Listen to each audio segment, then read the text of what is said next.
Hello guys and welcome to career talks. അപ്പൊ ഇന്നത്തെ career ടോക്കിൽ നമ്മോടൊപ്പം ഉള്ളത് ജിജോ ആണ്. Jijo, welcome to career talks with അവോധ.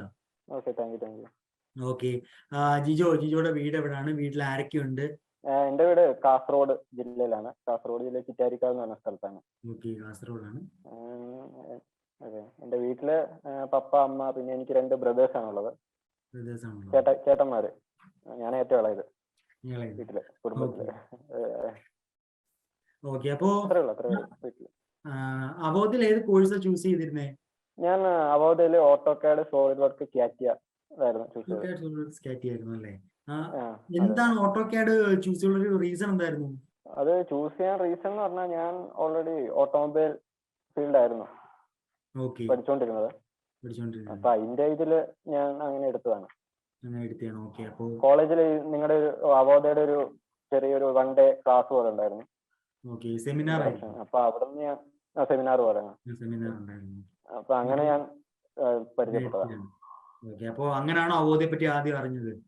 അങ്ങനെയാണ് ഞാൻ അവോധയെ കുറിച്ച് ആദ്യം അറിഞ്ഞത്. ഓക്കെ, അവിടെ നിന്നാണ് പിന്നെ അവരെ കോണ്ടാക്ട് ചെയ്ത്. ഓക്കെ, സോ അപ്പോ എടുത്തിട്ട് എങ്ങനെ ഉണ്ടായിരുന്നു? ഓട്ടോകാഡിന്റെ കോഴ്സ് അവോധയിൽ ചൂസ് ചെയ്തിട്ട് എങ്ങനെ ഉണ്ടായിരുന്നു? ചൂസ് ചെയ്തിട്ട് നല്ല ഫീഡ്ബാക്ക് തന്നെയാണ് പറയാനുള്ളത്. നല്ല രീതിയിൽ തന്നെ മുന്നോട്ട്. എനിക്ക് കുറച്ച് നാളൊന്ന് ഞാൻ ആദ്യം ഒന്ന് ചെയ്തിട്ട് പിന്നെ കുറച്ച് നാൾ എനിക്കൊന്ന് ബ്രേക്ക് എടുക്കേണ്ടി വന്നായിരുന്നു. കാരണം കോളേജിൽ പഠിത്തവും കാര്യങ്ങളൊക്കെ ആയിട്ട് എനിക്ക് കുറച്ചൊന്ന് ബ്രേക്ക് എടുത്ത് അത് കഴിഞ്ഞിട്ടാണ് പിന്നെ ഞാൻ കണ്ടിന്യൂ ചെയ്ത് അവോധയിൽ ക്ലാസ്. ഓൺഗോയിങ് തന്നെയായിരുന്നു ഞാൻ എടുത്തോണ്ടിരുന്നത്. പക്ഷെ ആ സമയത്ത് ഞാൻ കുറച്ച് ക്ലാസ് കൂടിയിട്ട് അവിടെ കുറച്ച് ബ്രേക്ക് വന്നു. പിന്നെ ഞാൻ എക്സാം കഴിഞ്ഞിട്ടാണ് പിന്നെ ബാക്കി ഞാൻ ചെയ്തത്. അപ്പൊ 3 month കൊണ്ട് ഫിനിഷ് ചെയ്യേണ്ട ക്ലാസ് എത്ര ടൈം പീരീഡ് എടുത്തായിരുന്നു? കുറച്ച് ലോങ് ആയി പോയായിരുന്നു. എനിക്ക് തോന്നുന്നു 5 months അടുത്ത് വന്നിട്ടുണ്ടായിരുന്നു. സോ അപ്പൊ അത് ബാക്കപ്പ് ചെയ്തെടുക്കാൻ പറ്റിയിരുന്നില്ലേ ഈസി ആയിട്ട്? ബാക്കപ്പ് ചെയ്തെടുക്കാൻ പറ്റിയിരുന്നു. പിന്നെ സപ്പോർട്ടും കാര്യങ്ങളൊക്കെ ഉള്ളതുകൊണ്ട് പിന്നെ കുഴപ്പമില്ലായിരുന്നു. ഓൺലൈനിൽ ഡൗട്ട് ഉണ്ടെങ്കിൽ നമ്മൾ ഓൺലൈൻ ക്ലാസ് കാണുന്നതിനിടയ്ക്ക് എന്തെങ്കിലും ഡൗട്ട് കാര്യങ്ങളൊക്കെ വരാറുണ്ടായിരുന്നോ? അങ്ങനെ വലിയ ഡൗട്ട് ഒന്നും വരാറില്ല. അത്യാവശ്യം മനസ്സിലാവുന്ന രീതിയിൽ തന്നെയായിരുന്നു ക്ലാസ് ഉണ്ടായിരുന്നത്. നമുക്ക് ക്യാച്ച് ചെയ്തെടുക്കാൻ പറ്റുന്ന രീതി തന്നെയായിരുന്നു. വലിയ ഡൗട്ടും കാര്യങ്ങളെല്ലാം മനസ്സിലാക്കി തരുന്നുണ്ടായിരുന്നു ക്ലാസ്സുകളിൽ. പ്രീ റെക്കോർഡ് ആണെങ്കിലും അതിന്റെ പരിമിതികളൊക്കെ മനസ്സിലാക്കി തന്നെ അവോധക്കാർ അതിന്റെ രീതിയിലുള്ള ക്ലാസ്സുകൾ എടുത്തിട്ടുണ്ട്. അതുകൊണ്ട് വലിയ ഡൗട്ടൊന്നും വന്നിട്ടില്ല. പിന്നെ എന്തെങ്കിലും ഡൗട്ട് വന്നാൽ തന്നെ, ചെറിയ ഡൗട്ടുകൾ വന്നാൽ തന്നെ ഡയറക്റ്റ് ഡൗട്ട് സെക്ഷനിൽ കയറിയിട്ട് ക്ലിയർ ചെയ്യായിരുന്നു. Okay, very good. അപ്പോ കോളേജിൽ എന്താ പഠിച്ചിരുന്നത്? ജിജു എന്താ പഠിച്ചിരുന്നത് കോളേജിൽ? ഏത് കോഴ്സാ ചെയ്തിരുന്നത്? ഞാൻ ഡിപ്ലോമ ഓട്ടോമൊബൈൽ ആയിരുന്നു ചെയ്തോണ്ടിരുന്നത്. ഡിപ്ലോമ ഇൻ ഓട്ടോമൊബൈൽ ആണ്. ഓക്കെ, സോ ഇപ്പൊ കറന്റ് ജിജു എന്ത് ചെയ്യാണ്?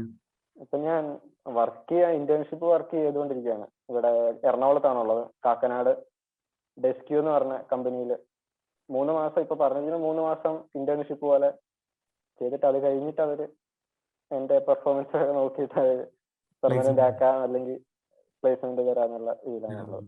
പെയ്ഡ് ഇന്റേൺഷിപ്പ് ആണ്. Okay, very good. അപ്പൊ എങ്ങനെ വർക്ക് ഫ്രം ഓഫീസ് ആണല്ലേ? ഇവിടെ ഒന്ന് ചെയ്യാണല്ലേ? ഓഫീസാണ്, വർക്ക് ഫ്രം ഓഫീസാണ്.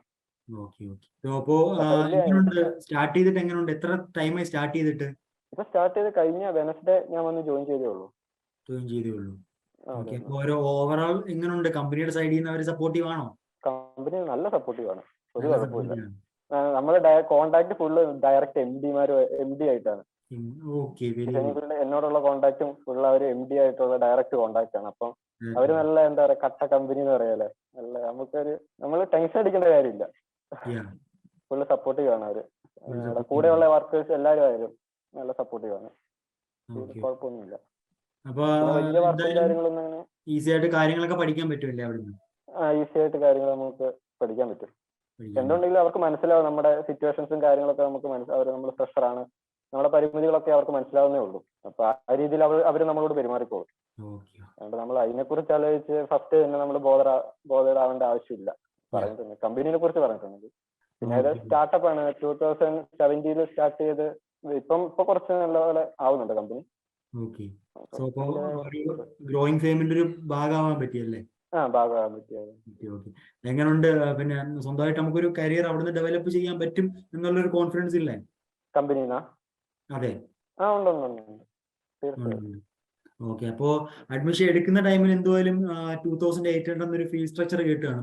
അപ്പം ചിന്തിച്ചിരുന്നു ഈ 2800 രൂപയ്ക്ക് ഓട്ടോകാഡ് പോലൊരു കോഴ്സ് ചെയ്ത ഇത് വെറുത്തായിരിക്കും, എനിക്ക് ഇന്റേൺഷിപ്പ് കിട്ടും അല്ലെങ്കിൽ ജോലി കിട്ടും, പ്ലേസ്മെന്റ് കിട്ടും എന്നൊക്കെ വിചാരിച്ചിരുന്നോ?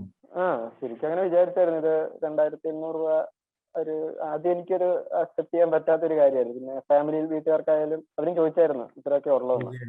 അപ്പോഴാണ് പിന്നെ ജോലി കിട്ടി കഴിഞ്ഞിട്ട് പ്ലേസ്മെന്റ് ചെയ്തതിന് ശേഷം പിന്നെ ബാക്കി 10,000 കൊടുത്താൽ മതി, അങ്ങനെ ഒരു ഇതും കൂടെ ഉള്ളതുകൊണ്ട് ഒരു ചെറിയൊരു ഉറപ്പ് വന്നു. കാരണം എന്തായാലും പ്ലേസ്മെന്റ് കിട്ടാതിരിക്കലാണ്, അല്ലെങ്കിൽ അങ്ങനെ പറയാലല്ലോ. ബാക്കി 10,000 റുപ്പീസ് പ്ലേസ്മെന്റിന് ശേഷം തന്നാൽ മതി എന്ന് അങ്ങനെ ഗ്യാരണ്ടിയോടെ പറയണമെങ്കിൽ എന്തായാലും അങ്ങനെ ആ ഒരു ബലത്തിൽ അങ്ങ് ജോയിൻ ചെയ്തു. പിന്നെ വേറെ ഒന്നും ആലോചിക്കാൻ നിന്നില്ല. പിന്നെ വീട്ടുകാർ സപ്പോർട്ട് ചെയ്തു. ഇപ്പൊ ഞാൻ ഹാപ്പിയാണ്. അതേപോലെ ഫാമിലി ഹാപ്പി അല്ലേ? അവരുടെ ഡൗട്ട് ഒക്കെ മാറിയില്ലേ? അവരുടെ ഡൗട്ട് എല്ലാം മാറി. ഫാമിലി ഹാപ്പിയാണ്. ഓക്കെ. അപ്പൊ ജിജോ എന്തായാലും കമ്പനി സപ്പോർട്ടീവ് അല്ലേ? അവിടെ തന്നെ പ്ലേസ്മെന്റ് കിട്ടട്ടെ എന്ന് ഞങ്ങൾ ആഗ്രഹിക്കുന്നു. Okay, thank you. ഓക്കെ. അപ്പം ജിജോ ഇത്രയും ടൈം നമുക്ക് വേണ്ടി സ്പെൻഡ് ചെയ്തതിന് വലിയൊരു താങ്ക്സ് ഉണ്ട്. ഓക്കെ, അത് കുഴപ്പമില്ല. പിന്നെ എന്റെ ഉത്തരവാദിത്തമാണ് അത്. എനിക്ക് ഇങ്ങനെ ഒരു നിലയിലെത്താൻ സാധിച്ചത് അവോധ കാരണമാണ്. അപ്പം എന്തുകൊണ്ടെങ്കിലും ഞാൻ അവോധയ്ക്ക് കടപ്പെട്ടിരിക്കും. അതിനൊരു ഇത് വേണ്ട ആവശ്യമില്ല. Okay, thank you Jijo. Okay, thank you. By.